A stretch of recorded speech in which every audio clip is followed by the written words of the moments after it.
দেশে দীর্ঘমেয়াদে জ্বালানি তেলের সংকট এড়াতে আজ থেকে রেশনিং পদ্ধতিতে তেল বিক্রি শুরু করছে সরকার। তবে গত 2 দিন প্রয়োজনের অতিরিক্ত জ্বালানি তেল কেনায় বেশিরভাগ পেট্রোল পাম্প বন্ধ রয়েছে।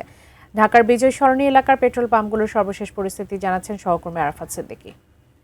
রয়েছে রাজধানীর তেজগাঁ এলাকায় প্রধানমন্ত্রী কার্যালয়ের পাশেই সেনাবাহিনী পরিচালিত যে ট্রাস্ট ফিলিং স্টেশন, এইখানে আমরা সকাল থেকে বিভিন্ন পাম্পে গিয়েছি। রাজধানীর অধিকাংশ পাম্পই বন্ধ রয়েছে, কেননা জানেন যে বৃহস্পতিবার সর্বশেষ পাম্পগুলো ডিপো থেকে তেল পেয়েছিল। এরপর শুক্র শনি সাপ্তাহিক 2 দিন বন্ধ থাকে। আজকে আবার সকাল থেকে ডিপো থেকে তেল দেওয়া সরবরাহ করা শুরু হয়েছে।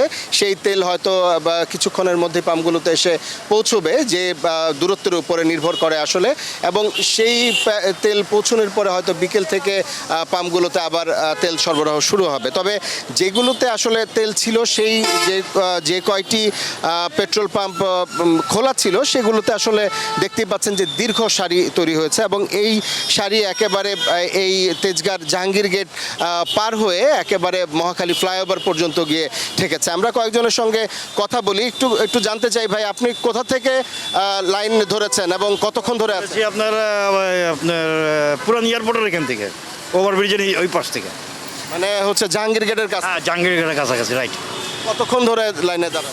1 ঘন্টা 1 ঘন্টা হয়ে গেল। ভাই আপনি কোন এলাকা থেকে লাইনে ধরেছেন?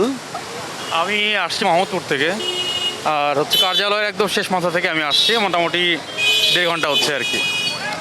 একটা বিষয় যে ওই যে 2 লিটার করে যে দিচ্ছে, এটা কি আসলে পর্যাপ্ত কিনা আপনাদের জন্য? অবশ্যই না, কতটুকু হলে যথেষ্ট? অ্যাটলিস্ট 500 টাকা হলে আমাদের জন্য এই মুহূর্তে ঠিক আছে, কারণ এতক্ষণ লাইনে দাঁড়ার পরে 200 টাকা নিয়ে আবার তো দাঁড়াতে হবে, মানে কিছুক্ষণ রাইড করার পরে আর কি।